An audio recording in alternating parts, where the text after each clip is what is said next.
Exu tirou o pneu da bicicleta dela, evitando que ela tivesse traumatismo craniano. É fofoca com pipoca, então pegue a sua. Teve uma época que estava tendo queimada assim na região onde ela mora, e daí então ela resolveu apagar uma vela que estava na encruzilhada perto da casa dela. Assunta! Quando ela chegou perto da encruzilhada assim, ela viu que o trabalho estava perto de uma árvore, e aí do nada o vento ele começou a circular assim por cima do trabalho, e ela ouviu uma voz falando com ela assim: não passe daí não. Ai, já me arrepiei, meu Deus. Na época essa menina ela bebia muito e ela usava muita coisa ilícita, então ela pensou que era coisa da cabeça dela, e ela falou assim consigo mesma: nossa, eu tô muito louca mesmo, viu? Eu tô até ouvindo vozes. Espia! Então essa menina ela deu mais um passo adiante, e a voz falou mais alto e mais grosso com ela: não passe daí. O vento ele parecia que estava assobiando, as folhas faziam barulho como se tivesse alguém andando por ali. Ela, cheia de água na mente assim, e toda desaforada que ela é, louca, ela começou a responder em voz alta, acreditando que fosse o Espírito Santo, porque ela acreditava em Jesus e ela só tinha esse entendimento espiritual na época. Vê se pode, Espírito Santo e Jesus perdido no meio da floresta, no mato. Eu gosto. E daí então ela foi lá e falou assim com o Espírito Santo: mas é que teve queimada aqui na região aqui. A empresa aqui de cana falou que a culpa dessas queimadas é desses trabalhos aqui de oferenda que estão colocando aqui nas encruzilhadas das plantações. Tá vendo essa vela aqui? Essa vela aqui, ela pode acabar assim virando para o lado e pegar em uma folha seca e o fogo espalhar com todo esse vento que tá aqui. Já pensou? Aí...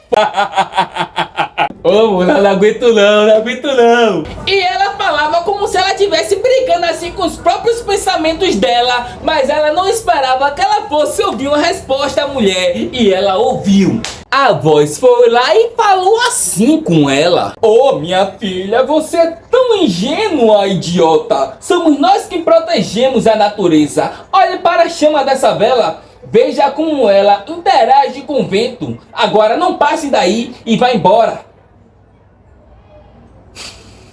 Assunta! Desde esse dia então, nunca mais ela olhou para nenhum trabalho, nenhuma encruzilhada. E isso fez ela perceber que a chama da vela, ela não se apagava, ela não soltava nenhuma faísca. E isso fez ela entender que o incêndio da usina não tinha sido causado pelos trabalhos deixados nas encruzilhadas. Espia! Ela que estava afastada do trabalho por licença médica, pouco antes dela voltar a trabalhar, tinham batido no carro dela, e como o carro dela ainda não estava pronto, ela resolveu ir trabalhar assim, de bicicleta. Nisso ela indo trabalhar lá de bicicleta de boa, no mesmo lugar, na mesma encruzilhada onde ela queria lá apagar as velas, ela passando com a bicicleta assim para poder atravessar o trilho. O primeiro pneu da bicicleta passou de boa, mas do nada a bicicleta travou e não andou mais para lugar nenhum, como se alguém estivesse segurando a bicicleta.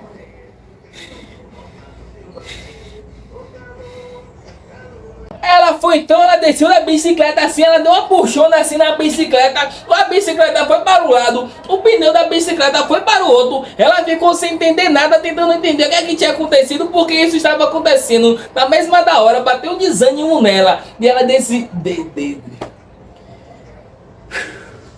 decidiu então que queria desistir de tudo na vida dela.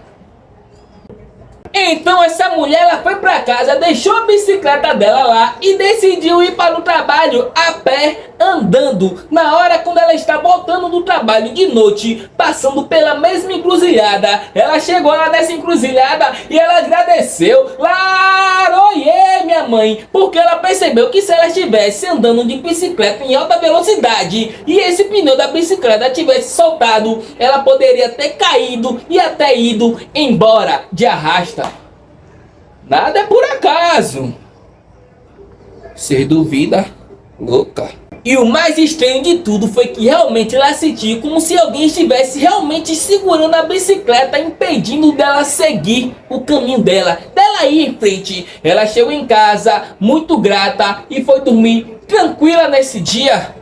Olha só. Mas como a gente sabe que a alegria de pobre, ela não dura muita coisa não, ela acaba logo. Ela teve um pesadelo horrível nesse dia, nessa noite. Calma que eu vou contar. Nesse sonho, a mãe dela começou a namorar com um homem e levou esse homem para dentro de casa. No início era tudo mil maravilhas, era tudo flores, era tudo perfeito. O sonho era muito real, parecia até com a vida dela atual. Ela indo trabalhar, voltando para casa e indo ao mercado. Tá bom. O tempo foi se passando e ela percebeu que a mãe dela estava começando a ficar triste. A mãe dela falava que estava tudo bem, mas ela começou a perceber manchas roxas no corpo da mãe dela. E daí ela passou a observar escondida essa mãe dela e o namorado da mãe dela. Só que nesse sonho ela se sentia como se ela fosse uma criança dentro de um berço. Ela via tudo, observava tudo, mas não conseguia fazer nada, não conseguia interferir. Esse tal homem obrigava a mãe dela a usar coisas ilícitas, agredia a mãe dela até fazer ela cheirar as coisas ilícitas e brigava com a mãe dela por qualquer coisa e sem motivo nenhum. Quando ela voltou do trabalho dentro do sonho, ela confrontou a mãe dela, disse que já sabia de tudo, que já tinha visto tudo e perguntou por que a mãe dela não largava desse homem. A mãe dela falou que já tinha tentado, só que ele ameaçava de fazer mal às filhas dela. Então elas juntas, together, decidiram expulsar esse homem da casa. Quando esse homem ele está retornando para casa, que ele viu as malas dele assim pronta, a energia, o clima, ele começou a ficar pesado, ele começou a ficar denso. Ela sem entender nada, ela foi lá, agarrou a mãe dela e gritou: meu Deus do céu, Jesus, socorro! Esse homem, ele continuou andando em direção delas duas, como se ele fosse ceifar a vida delas. Foi nessa hora que ela parou assim e gritou: Laroyeixo! Nessa mesma da hora apareceu um rapaz enorme, tão alto, de capa preta. Ele era tão grande que ele quase encostava a cabeça dele no teto. Nisso ele pegou o namorado da mãe dela. Ele agarrou o namorado da mãe dela assim e suspendeu, tirando ele do chão, e levou ele para um portal azul que tinha aparecido dentro da casa dela.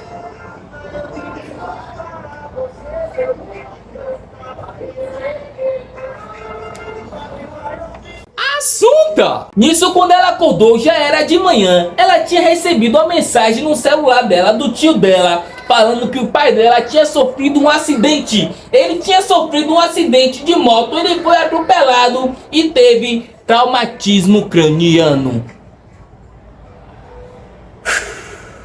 Foi aí então que o sonho dela fez sentido, porque o homem do sonho era exatamente como o pai dela. Ele usava coisas ilícitas, era agressivo, violento, fez muito mal para ela, tanto para a filha quanto para a mãe, e abandonou elas dentro de uma favela. Cretino. Ódio. Hoje ela entende que se o pneu da bicicleta dela não tivesse soltado, era ela quem teria tido traumatismo craniano, e agora ela reconhece o livramento que Exu deu para ela, e foi ele que falou com ela na encruzilhada. Exu, capa preta. Laroyê, meu pai, mas é o que eu digo, quer pedir peça, mas peça direito e nunca brinque com gente morta.